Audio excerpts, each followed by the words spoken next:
Shalom, selamat pagi. Tuhan Yesus selalu memberkati kita, melindungi, menjagai. Dia adalah Bapa yang baik, yang mengasihi kita dan sangat memperhatikan kita. Matanya selalu tertuju kepada kita, telinganya mendengarkan kita, karena kita adalah umat yang dikasihinya. Karena itu kita terus sedang belajar dengan sebuah topik berbuah banyak, dan kita sudah membahasnya dan masih terus membahas dari Yohanes pasal 15 ayat 1 sampai 8. Dan ayat yang ke-16-nya bahwa berbuah banyak itu sama dengan memuliakan Bapa. Jadi kalau kita ingin memuliakan Tuhan dalam hidup kita, kita harus berbuah banyak. Dan kalau Bapak Ibu ingat, Yesus pernah berkata bahwa dalam Yohanes 17, Bapa muliakanlah aku, karena aku telah memuliakan engkau dengan jalan mengerjakan pekerjaan yang telah engkau berikan kepadaku. Kita masih ingat dia berkata bahwa mari kita mengerjakan pekerjaan Bapa selagi hari masih siang. Jangan kita hanya bekerja untuk pekerjaan-pekerjaan yang fana ini, tapi kita boleh dan harus mengerjakan pekerjaan yang telah Bapa berikan kepada kita. Efesus pasal 2 ayat 10 dikatakan bahwa kita ini buatan Allah, diciptakan dalam Kristus Yesus untuk melakukan pekerjaan baik yang telah diciptakan Allah sebelumnya, dan Allah mau kita hidup di dalamnya. Karena itu Paulus berkata, hidup bagiku adalah Kristus, mati adalah sebuah keuntungan. Mana yang mau kupilih? Pergi kepada Bapa itu jauh lebih bagus, karena aku akan tinggal bersama dengan Bapa. Tetapi kalau aku hidup, nah lihat, alasannya Paulus hidup adalah demi kamu, demi pelayanan, demi melayani manusia.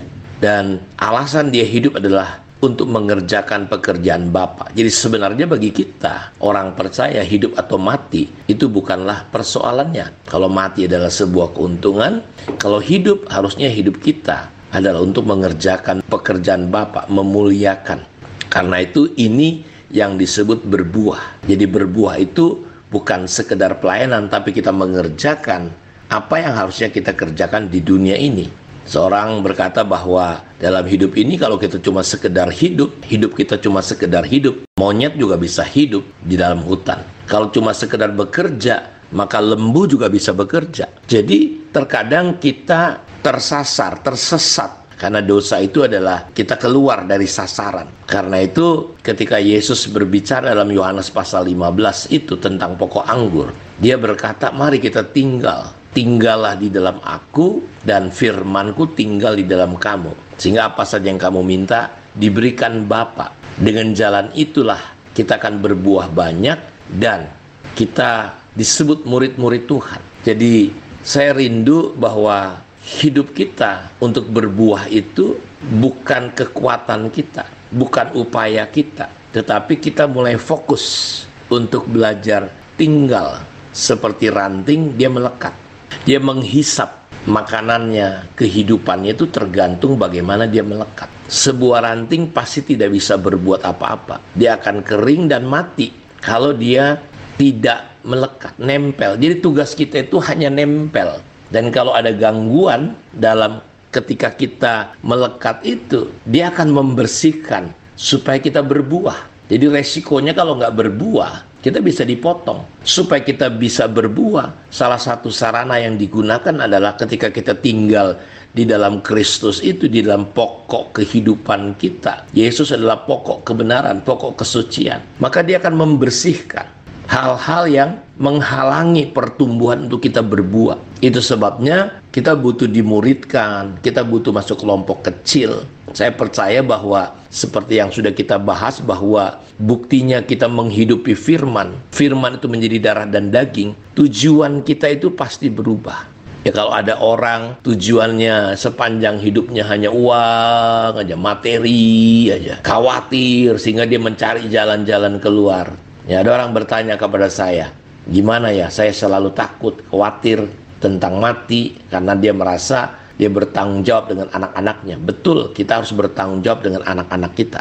Tapi saya mau yakinkan saudara nggak perlu khawatir. Tugas kita adalah melekat kepada Tuhan dan mendapatkan inspirasi dari Tuhan, dan kita ajarkan kebenaran-kebenaran firman Tuhan kepada anak kita. Karena saya percaya bahwa ketika kita hidup benar, keturunan ketiga, keempat pasti diberkati. Tuhan gak akan pernah biarkan anak cucu orang benar minta-minta. Karena itu saya mau dorong saudara untuk hari-hari ini, coba kita fokus hubungan kita secara pribadi, bukan secara agama. Betul kita perlu disiplin di dalam mengikut Tuhan, tetapi jangan jadi agamawi. Kita lihat orang-orang beragama di zaman Yesus itu, mereka kelihatan sangat baik sekali, tapi jauh daripada hubungan. Karena itu dalam Matius 7 ayat 15 itu dikatakan, dari buahnya kamu kenal. Buah pelayanan kita itu bukan pelayanan, buah kita itu hubungan kita. Karena dalam Yohanes 17 ayat 3 dikatakan, inilah hidup yang kekal. Hidup yang kekal itu ialah mengenal Bapa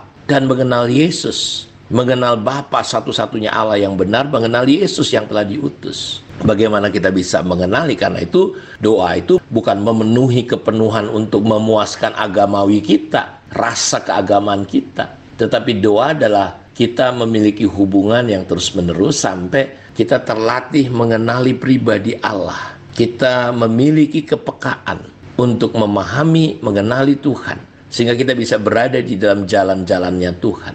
Karena itu Musa berkata dalam Mazmur pasal 90, ajar aku menghitung hari-hari manusia sehingga aku menjadi bijaksana. Kita menyadari bahwa hari-hari kita cuma singkat di dunia ini. Kita perlu menjadi bijaksana, dan kebijaksanaan itu lahir ketika kita belajar tinggal. Ayo kita tinggal supaya kita bisa berbuah banyak. Tinggal di dalam Kristus, jangan keluar dari Kristus. Diberkatilah orang yang berharap kepada Tuhan, kepada Allah, yang hatinya melekat, tidak jauh, yang tidak mengandalkan manusia, kekuatan diri sendiri, tapi mengandalkan Tuhan.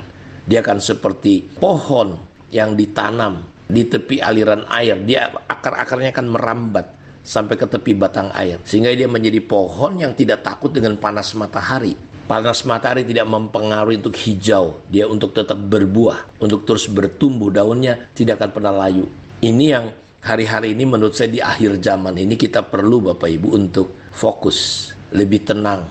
Dalam Yesaya 30:15, dengan bertobat, diam, dengan tenang, percaya, disitulah ada kekuatan, disitulah ada keselamatan, ada jalan keluar. Apapun situasi Bapak Ibu hari ini, coba belajar tenang. Pandang Tuhan. Di tengah badai dia ada. Di tempat manapun. Seperti apa yang dikatakan Daud. Kemana aku akan pergi? Nah, di tempat, bahkan di alam kematian sekalipun, di tempat lembah kelam, Tuhan gak pernah tinggalkan kita. Di awan, dimanapun. Karena dia adalah Allah yang memenuhi segala sesuatu.